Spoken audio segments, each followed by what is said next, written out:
Fellow Diasporans, hello, hi.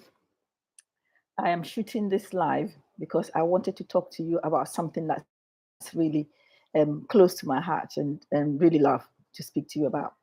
Now, my previous video show that I have discussed at length that I have been back home for about 2 years and I'm settling. And as I have a conversation, or I talk to people, people call me, I talk on Facebook, friends and family, they are asking me how have I done it? I realize that there's so many people who want to make the move, who want to come, but are afraid for whatever reason. They are fearful, don't think they will be able to make it. Um, and the reasons are many, but today I'm going to be talking to you about three of the main reasons. There are many, but I'll concentrate on this video on the first three of the reasons why so many of, of my friends and family in the diaspora and everybody else who wants to come back home has not been able to make that move or take that step to achieve what it is that they want to achieve. Now, and I also share some strategies how I have overcome some of those challenges. I'm not there yet, but these are just simple things that I've tried that you possibly can also try. Now, the number one hurdle is, if it's not number one, certainly one that is high on the list is your income. And when you get here, how are you going to support yourself? How are you going to live your life? And yes, whilst it's true that its life probably could be cheaper here in Ghana than it is in the West, you still do need money to live on. There are family members here. There are real family pressures. There's people calling you all the time for money, for school fees, for medical care, for all sorts of things. So you do need a source of income. One of the ways in which we can do it is some people are able to retire like me. Fortunately, I was able to retire early, and that's how come I support myself here, whilst I set up other businesses to increase my source of income. So if you're near retirement or you're in retirement, you can do anything to be able to have some money to come and begin to live your life. That would be amazing. Now, when you listen to a lot of financial literacy people, there's a group in North America. They call themselves FIRE, FIRE, Financial Literacy Retire Early. They talk about how you can start saving very early on. Start saving, start investing, being frugal in what you keep, what you buy, how to save loads of money so you can retire very early. That is a really, really very good movement. But I didn't get to hear about them until really, really very late. But if you're here and you've got the opportunity, check them up on YouTube, Fire. See the strategies they've got that could help you begin to plan towards coming back home. But if that is not possible, because that certainly wasn't possible for me, the other things that I try to do is to begin to learn to earn money online, for example. So when I was in the UK, I learned to sell on Amazon and Shopify. There's so many other ways in which you can learn to earn money online, because when you are in the online space, you could be anywhere in the world. You could be sitting in Timbuktu or I don't know, Azerbaijan or in the South Pole and work and earn some money. So working online is one of those. Certainly setting up a business, trying to set up a business whilst you are still away in the diaspora. Get up a small business going in whatever area you choose to set the business. So when you come, that business can support you. And some people actually say you set your business up first, even before you build yourself a house, because lots of us put so much money in building ourselves big, huge homes when we probably don't have anything here. So put the money first into a business, then build your house from the proceeds of the business. The other thing that you can do is that maybe save maybe about 6 to a year's worth of your living expenses. For you to be able to come one full year, come here where you have enough money to really hit the ground running with a business that you'd want to do or something you want to set up. I mean, here, having started, the possibilities are endless. I'm into the agribusiness space. If that's something that you'd be interested in, put it in the comments or send me a direct email, because my email is in the description.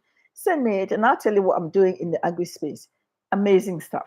It's not just the farming, but what you can do with the crops, how you can process it. There's a whole value chain in the we call the agribusiness. There's a whole value chain that um, you can be involved in. And I will link some videos below, with this video as well, so you can get a chance to have a look. But Ghana is such a youthful population. It never may stop to amaze me how many young people there are on the streets. Really, a good 60-70% of the population are below 35. That's a huge market in itself for schools, setting up some kind of a training institution, if that's what you like, nursery schools, primary schools, technical schools, universities, coaching, youth clubs, uniform making companies. I mean, school shoe companies. I mean, like school feeding, anything related to school. It's a really great way to begin to make some money whilst you're here, and gives the opportunity for you to be able to employ other people as well. So you're going to create jobs whilst you earn a living that way. So the income needs a little bit of planning. If you put your heart to it and you put your mind to it, you might be able to plan and then come home to settle with no issues at all. Now, second, one of the other things is people wonder, ask how they're going to live, where they're going to live when they get back here. And like I've said before, in the first point, you can set up a business and then build a home. But lots of people have built homes, which is amazing. They do that, hoping that they can come in there and retire, which is great. The other thing that you can do is actually not even build in a city like Accra, where it's slightly more expensive. Nothing stops you and me going to build somewhere in a B or C listed city or town. I mean, I dare say even in your village, if you're comfortable settling there. I am looking at setting up something on my farm. So long as I've got internet and electricity, I'll dig a borehole and I'll stay there. So accommodation, there's ways around it that you can find something. But if you come initially, you can rent something whilst you look around. And the other advice I can give is when you come to a city like Accra, there's accommodation that is it's manageable, and there's some that is a bit on the pricey side. I have chosen to go back to my childhood where I grew up, and therefore it's a bit more established in the local areas in Accra. So it's not places like Cantonment, Labone, East Legon, and places like that. They are more expensive, and you can have places like Osu, Labadi, Teshi, Accra. It might not be the kind of environment you want, but it will have accommodation that will be well within your means. But more importantly, because there's so many, where I live in Osu, in my childhood home, there's so many people here that it's actually quite much safer than in the posh areas in Accra. Talking about crime, and there's so many people around, like I said, and you don't have to travel far to get to the shops, and Uber and Bolt come very quickly because it's a built up, fairly settled area. So now, the other problem is where people feel whether they're able to fit in because of the lifestyle they've had in the West, whether they are able to come back in and fit in. And that maybe for some people might be a bit more maybe tricky because you're used to certain things. I mean, Accra has changed. It's not like what it used to be when we were growing up. It's a lot more noise. People are slightly lawless, for lack of a better word, than it used to be before. But if you are able to adjust, if you're able to maybe lower your standards just a little bit, you tell yourself it will never be like it is when I was in London or the US or wherever. And I'll make the adjustments and begin to integrate, make a few more friends with the locals, learn the new way of talking, the new way of eating, the new way of living your life, and maybe even help educating and correcting them, because lots of these people just don't know the kind of things that we knew when we were growing up. An amazing opportunity to begin to integrate by telling them things, giving them advice, giving them coaching and stuff like that. You see how meaningful your life will become as you help other people out. So now, as I stay here, I get more passionate about having come back here. Yes, the challenges are here. but the rewards are even bigger.